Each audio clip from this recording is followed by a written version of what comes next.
Olá galera, bom dia oficialmente falando, tudo jóia? 100% mil por hora? Então tá bom. Para quem me conhece, sou o professor Valdir Júnior. Para quem não me conhece, também sou o professor Valdir Júnior e esse é o História Mal Cantada. Senhores, esse é o vídeo de número 4 de um total de 5 vídeos em que estamos falando aqui sobre expansão e ouro na América Portuguesa. Tá ok? Acompanha aí, ó, na tela. No vídeo de número 3, eu contei para vocês que os bandeirantes encontraram ouro no Brasil. Ok, qual a consequência dessa descoberta, senhores? É isso que nós vamos falar nesse vídeo. Primeiro ponto, muita gente vem para o Brasil. Um monte de gente vem para o Brasil. Opa, encontraram ouro lá no Brasil. Portugal tinha várias colônias, então gente de todas as colônias acabam vindo tentar sorte no Brasil para poder ficar ricos, né? Para enriquecerem com esse ouro. E aí, logicamente, o que vai rolar? Fight, luta, guerra.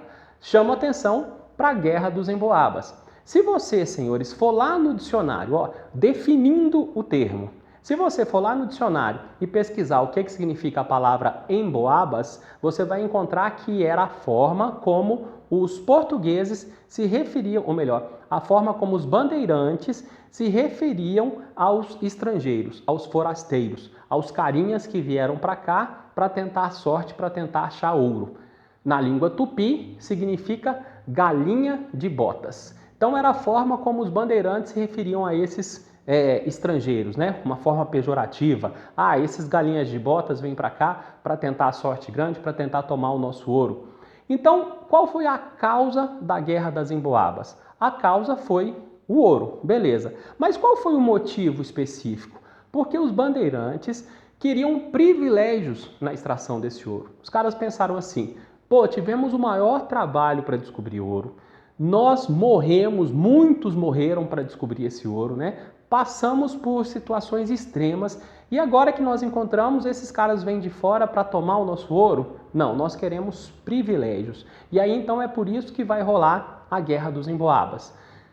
Qual é o resultado disso? A interferência da coroa portuguesa. A coroa portuguesa pensa assim, ó, vocês estão brigando muito, então vamos parar com isso, eu vou tomar conta dessa situação. Claro, né, não foi só por causa das brigas, a coroa portuguesa também tinha realizado o seu grande sonho, então ela também queria administrar a exploração desses metais preciosos. Então rola a interferência mais presente ainda da coroa portuguesa aqui no Brasil. Ok, e o que essa coroa portuguesa faz, senhores? Quais são as medidas tomadas por essa coroa portuguesa? Primeiro ponto, ela cria a capitania de São Paulo e das Minas do Ouro. Num primeiro momento era só uma capitania, depois vai se dividir, vai se criar a capitania das Minas Gerais. Mas no primeiro momento, só uma capitania. E alguns povoados são elevados à condição de vila. Faço um parêntese aqui, uma curiosidade histórica. Eu acho que você que está aí assistindo deve se recordar da tragédia que aconteceu lá na cidade de Mariana, né? O rompimento da barragem que foi lá em 2015. Mariana, que é uma cidade do estado de Minas Gerais, tá bom?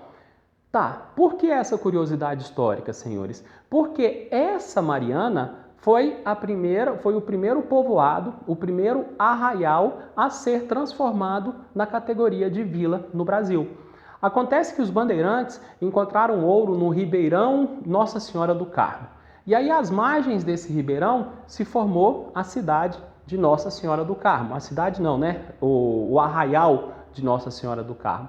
E aí, esse arraial foi crescendo, foi ganhando importância e um pouquinho mais tarde, no ano de 1711, foi elevado à condição de vila. Então, essa foi a primeira vila do Brasil, que hoje é a cidade de Mariana, que infelizmente protagonizou aquela tragédia lá no ano de 2015. Bom, depois da cidade lá da vila, do povoado de Nossa Senhora do Carmo, outros povoados foram elevados à condição de vila. Chama atenção para a Vila Rica, atual Ouro Preto, né? Que é uma das mais famosas. Pois bem, continuando. Outras consequências, né, da intervenção da coroa portuguesa. Esses caras vão criar a Intendência das Minas. O que era a Intendência das Minas? Um órgão regulador, Um órgão que, por exemplo, distribuía as jazidas. Quem vai ter o direito de explorar era esse órgão quem determinava. E essas jazidas, curiosidade, né? Elas eram distribuídas levando em consideração o número de escravos que o indivíduo tinha. Chama atenção para esse detalhe por quê? Porque isso significa que quanto mais escravos você tem, quanto mais rico você é, mais chance você tem de encontrar ouro, porque você vai ter uma terra maior para ser explorada. Um outro ponto, essa coroa portuguesa vai criar os impostos, vários impostos, e a Intendência das Minas vai ser responsável por essa fiscalização.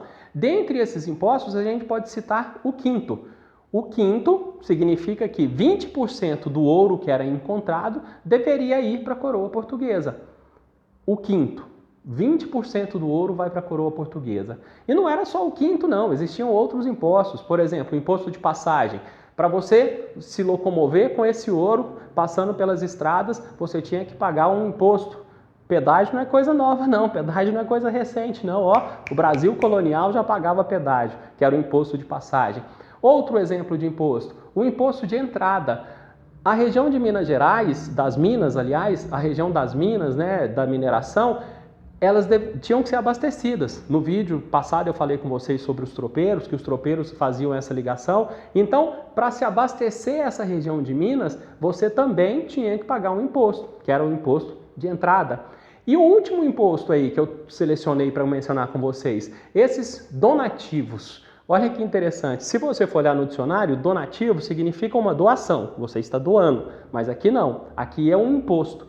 Um imposto que vai ser cobrado quando os portugueses acharem conveniente. Portugal, senhores, vou te dar um exemplo de como que eles utilizaram esse imposto. Portugal sofreu um terremoto que devastou o Portugal. E Portugal tinha que ser reconstruído. E foi reconstruído graças a esse imposto, os donativos. Então, vieram para o Brasil, pegaram o ouro, cobraram esse imposto e reconstruíram Portugal. Hoje é doação, mas na época era um imposto, esses donativos, né? O imposto que deveria ser pago a essa coroa.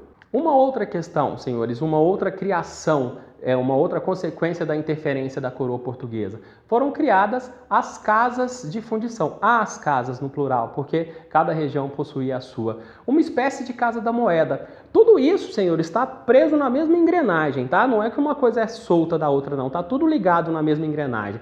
Para você entender, o quinto era cobrado nessas casas de fundição. Como? Da seguinte maneira: o ouro, todo o ouro que era extraído, todo o ouro em pó que era extraído, todo o ouro era levado para as casas de fundição. Essas casas de fundição transformavam esse ouro em uma barra e chancelavam esse ouro. Só que antes de transformar o ouro em barra, eles tiravam os 20% da coroa portuguesa.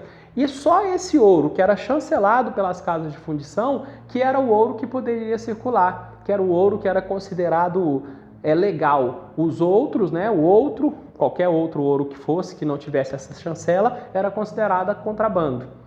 Fica aí a questão, será que alguém extraiu ouro aí e não contabilizou esse ouro para não pagar o quinto para a coroa portuguesa? Será? Não sei, quem sabe, né? Continuando um pouquinho mais, senhores, a treta não para. Você está sentindo falta das batalhas, falta das guerras? É claro que rolou guerra, é claro que rolou batalha. E eu chamo a atenção para essa revolta de Vila Rica ou revolta de Filipe dos Santos, que aconteceu no ano de 1720.